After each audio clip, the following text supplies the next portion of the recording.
गोकुलनन्दन गोविन्द गोविन्द हरि गोविन्द गोकुलनन्दन गोविन्द नित्य निर्मल गोविन्द नीलमेघ श्याम गोविन्द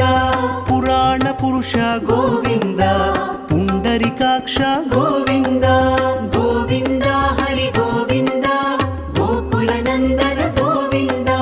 गोविन्द हरि गोविन्द गोकुलनन्दन गोविन्द नन्दनन्दन गोविन्द नवनीत चोर गोविन्द पशुपालक श्री गोविन्द पाप विमोचन गोविन्द गोविन्द